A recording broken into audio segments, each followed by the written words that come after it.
હેલ્મેટમાંથી મુક્તિ આપી હોવાની સાંસદ દલાલની જાહેરાત. કમિશનરે કહ્યું આવું કંઈ નથી. દિવસભર હેલ્મેટ મુક્તિના મેસેજથી લોકોમાં આનંદ, પણ સત્તાવાર જાહેરાત નથી. ભાજપના મુકેશ દલાલે એવું પણ કહ્યું કે શહેરના 12 ધારાસભ્યે રજૂઆત કરી હતી. હેલ્મેટ ફરજિયાત પહેરવામાંથી સરકારે મુક્તિ આપી હોવાના સોશિયલ મીડિયામાં મેસેજ વાયરલ થતા શહેરીજનોમાં ખુશીની લાગણી છવાઈ હતી. જોકે સરકારમાંથી હેલ્મેટમાં છૂટછાટ અંગે કોઈ સત્તાવાર જાહેરાત કરાઈ નથી.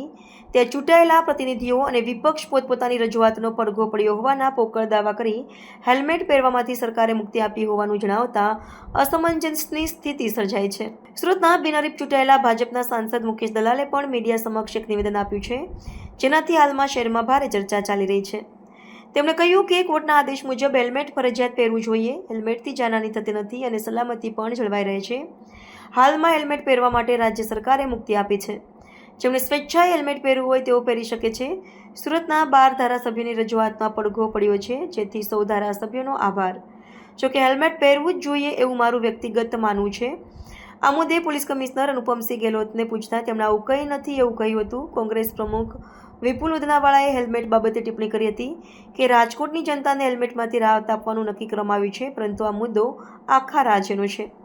એક જ રાજ્યમાં 2 શહેરમાં આ કાયદા અલગ અલગ હોતા નથી. સુરત પાકિસ્તાનમાં નથી, ભારતમાં, અને તે પણ ગુજરાતમાં છે. સુરતના રસ્તા એટલા ખરાબ છે કે 2 વ્હીલર કે 4 વ્હીલર 20 થી 30ની સ્પીડ પર જઈ શકતા નથી. આ ઉપરાંત સુરત પોલીસ હેલ્મેટ બાબતે જે દંડ ઉઘરાવી રહી છે એ સુરતના લોકો સાથે અત્યાચાર છે. હેલ્મેટ તો કોર્ટના આદેશ દ્વારા ફરજિયાત બનાવવામાં આવ્યું હતું. હેલ્મેટથી જાનહાનિ થતી સલામતી પણ લોકોની રહી છે.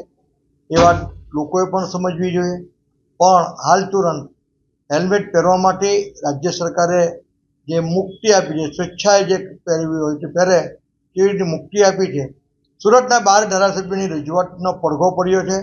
તે માટે મુખ્યમંત્રી શ્રી ભૂપેન્દ્રભાઈ પટેલ અને ગૃહમંત્રી શ્રી હર્ષભાઈ સંઘવીનો હું આભાર માનું છું અને તમામ 12 ધારાસભ્યોનો પણ આભાર માનું છું કે તેઓની રજૂઆત લોકલાગણીને જે પડઘો પાડ્યો એનો એક પડઘો પડ્યો છે.